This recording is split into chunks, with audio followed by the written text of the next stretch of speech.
warahmatullahi wabarakatuh. Selamat datang kembali di channel YouTube saya Islahiyah. Perkenalkan, saya Islahiyah dari Prodi S1 Kebidanan semester 2 dengan NIM 12300210114. Di video saya kemarin, saya membahas tentang biomekanika. Nah, kali ini saya akan membahas lebih lanjut lagi tentang biomekanika mengenai denyut jantung. Agar kalian lebih memahami penjelasannya, simak sampai akhir. Pembahasan yang pertama yaitu tentang perhitungan denyut jantung. Detak jantung normal biasanya antara 60 dan 100 detak per menit. Ukuran ini mungkin bisa berbeda pada setiap orang. Anak-anak cenderung memiliki ukuran detak jantung yang lebih tinggi dibandingkan orang dewasa. Waktu terbaik untuk mengukur detak jantung normal adalah tepat setelah bangun tidur di pagi hari, sebelum kamu mulai bergerak atau minum kafein. Yang pertama, cara menghitung detak jantung cukup mudah. Kamu hanya perlu memeriksa denyut nadi menggunakan jari-jari, baik di pergelangan tangan atau di sisi leher. Yang kedua, di pergelangan tangan, tekan perlahan telunjuk dan jari tengah salah satu tangan di pergelangan tangan yang berlawanan, tepat di bawah pangkal ibu jari. Dan yang ketiga, di bagian leher, tekan sedikit sisi leher tepat di bawah tulang rahang. Hitung jumlah denyut dalam 15 detik dan kalikan dengan 4, itulah detak jantungnya.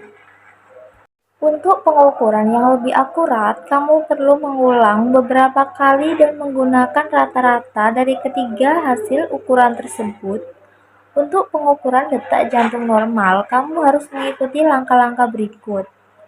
Yang pertama, jangan mengukur detak jantung dalam 1 hingga 2 jam setelah olahraga atau kejadian yang membuat stres.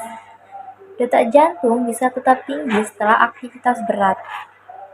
Kemudian yang kedua, tunggu 1 jam setelah mengkonsumsi kafein yang bisa menyebabkan jantung berdebar-debar dan detak jantung meningkat.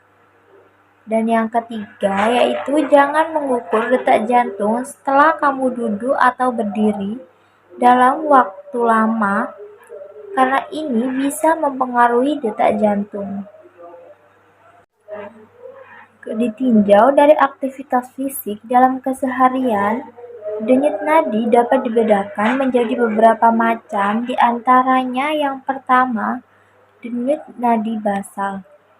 Denyut nadi basal yaitu denyut nadi bangun tidur. Yang kedua, denyut nadi istirahat, yaitu denyut nadi pada saat tubuh tidak beraktivitas. Yang ketiga, denyut nadi latihan. Denyut nadi latihan yaitu denyut nadi pada saat latihan berlangsung. Dan kemudian yang terakhir ada denyut nadi pemulihan atau recovery. Denyut nadi pemulihan atau recovery yaitu denyut nadi setelah latihan. Selanjutnya, jika tidak tersedia pulse monitor, dapat digunakan cara memeriksa detak jantung di tempat-tempat yang telah disebutkan di atas selama 15 detik dan dikalikan 4. Sebagai contoh, dalam penghitungan diperoleh 25 detak per 15 detik. Kemudian dikalikan 4 sehingga diketahui denyut jantungnya 100 detak per menit. Bisa juga dilakukan dengan memilih durasi 10 detik, namun dikalikan 6 20 detik kali 3, hingga 30 detik kali 2. Hal yang terpenting adalah mengkonversikan menjadi 60 detik atau 1 menit. Selain itu, denyut jantung nadi juga dapat digunakan sebagai parameter dalam menentukan intensitas latihan. Zona latihan aerobik atau target heart rate atau THR didasarkan pada persentase denyut nadi maksimal atau maksimum heart rate atau HR max. Zona latihan aerobik berkisar pada persentase 60-80% dari HR max. Hal ini diketahui berdasarkan asumsi ahli bahwa respon jantung dan paru-paru akan terjadi pada denyut nadi 60% dari HR max. Sedangkan zona di atas 80% sudah memasuki aktivitas aerobik. HR max dapat dihitung dengan rumus 220 kurangi usia. Nah, untuk pembahasan yang kedua, yaitu tentang metode Carnot-Venn. Metode Carnot-Venn adalah salah satu yang terbaik yang dapat digunakan untuk menentukan zona detak jantung dan ambang anaerobik Anda. Ini didasarkan pada cadangan detak jantung. Jadi, ini memperhitungkan detak jantung istirahat dan detak jantung maksimum. Oleh karena itu, memberikan hasil yang jauh lebih baik daripada formula yang hanya menggunakan detak jantung maksimum. Rumus Carnot-Venn menggunakan cadangan detak jantung ini adalah angka ukuran kisaran antara detak jantung istirahat Anda dan detak jantung maksimum. Untuk menghitungnya, yang perlu Anda lakukan adalah mengurangi detak jantung istirahat dari detak jantung maksimum, yaitu HR reserve sama dengan HR max dikurangi HR resting. Kemudian ada target detak jantung.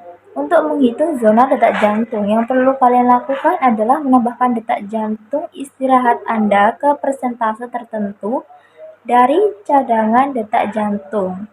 Dan rumusnya itu adalah HR target sama dengan HR reserve dikali intensitas persen plus HR resting.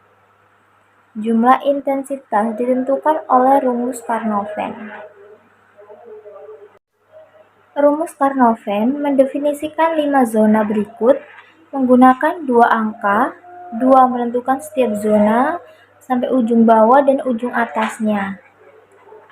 Zona 1, intensitas 50% dikurangi 60%. Zona 2, 60% dikurangi 70% intensitas. Yang zona ketiga, 70% dikurangi 80% intensitas. Zona 4, intensitas 80% dikurangi 90%. Dan zona yang kelima, intensitas 90% dikurangi 100%. 3 zona pertama adalah aerobik, 2 yang terakhir adalah anaerobik. Ambang anaerobik adalah sekitar 80% intensitas. Nah, yang pembahasan ketiga yaitu tentang perhitungan denyut jantung mandiri. Detak jantung istirahat saya sendiri adalah 52, sedangkan detak jantung maksimumnya 201. HR reserve sama dengan 201 dikurangi 52 sama dengan 149. Selanjutnya Carnot-Venn heart rate zones. 149 dikali 50% ditambah 52 sama dengan 127. 149 dikali 60% ditambah 52 sama dengan 142. 149 dikali 70% ditambah 52 sama dengan 157. 149 dikali 80% ditambah 52 sama dengan 172. 149 dikali 90% ditambah 52 sama dengan 187. 149 dikali 100% ditambah 52 sama dengan 201. Dengan zona yang pertama, 142 dikurangi 127 sama dengan 15. Zona yang kedua, 157 dikurangi 142 sama dengan 15. Zona yang ketiga, 172 dikurangi 157 sama dengan 15. Zona yang keempat, 187 dikurangi 172 sama dengan 15. Dan zona yang kelima, 201 dikurangi 187 sama dengan 15. Jadi, zona denyut jantung Carnot-Venn-nya adalah 15. Nah, selanjutnya untuk pembahasan yang keempat, yaitu hubungan antara jantung, aktivitas, dan metabolisme. Pengukuran denyut jantung selama aktivitas merupakan metode untuk menilai cardiac strain. Telemetri dengan rangsangan elektrokardiograf atau ECG adalah alat yang biasa digunakan untuk menghitung denyut jantung. Pengukuran denyut jantung atau denyut nadi dapat dilakukan secara manual melalui lokasi tubuh yang dilewati oleh arteri radialis. Memakai stopwatch dalam perhitungan waktunya dengan menggunakan waktu selama 10, 15, 30, ataupun 60 detik. Kerja jantung dapat dilihat dari denyut nadi yang merupakan rambatan dan deman jantung. Denyut tersebut dihitung tiap menitnya dengan hitungan repetisi kal per menit atau dengan denyut nadi maksimal dikurangi umur. Denyut nadi normal dalam keadaan istirahat sama dengan denyut jantung, yaitu sekitar 70 sampai 80 denyut per menit. Aktivitas tubuh yang tinggi akan menyebabkan metabolisme tubuh semakin meningkat sehingga kebutuhan oksigen semakin besar dan frekuensi denyut nadi juga akan meningkat. Peningkatan aliran darah untuk mensuplai zat makanan dan oksigen ke jaringan otot akan terjadi jika aktivitas tubuh semakin tinggi, sehingga jantung berkontraksi lebih cepat dan kuatnya yang akhirnya akan meningkatkan denyut nadi. Denyut nadi saat berolahraga atau saat melakukan aktivitas fisik hingga mencapai kelelahan disebut dengan denyut nadi maksimal atau HR-max. HR-max merupakan batas kemampuan seseorang saat melakukan aktivitas fisik, di mana bila seseorang melakukan sesuatu aktivitas yang dapat memacu denyut jantung dan apabila setelah diukur, angka denyut nadi telah melebihi HR-max, maka sebaiknya segera istirahat, karena jika diteruskan dapat menimbulkan kram jantung. Pengukuran maksimum heart rate yang paling akurat adalah dengan cardiac stress test. Subjek melakukan olahraga sambil dimonitor dengan ECG. Sekian penjelasan saya kali ini. Semoga bermanfaat. Kurang lebihnya mohon maaf. Wassalamualaikum warahmatullahi wabarakatuh.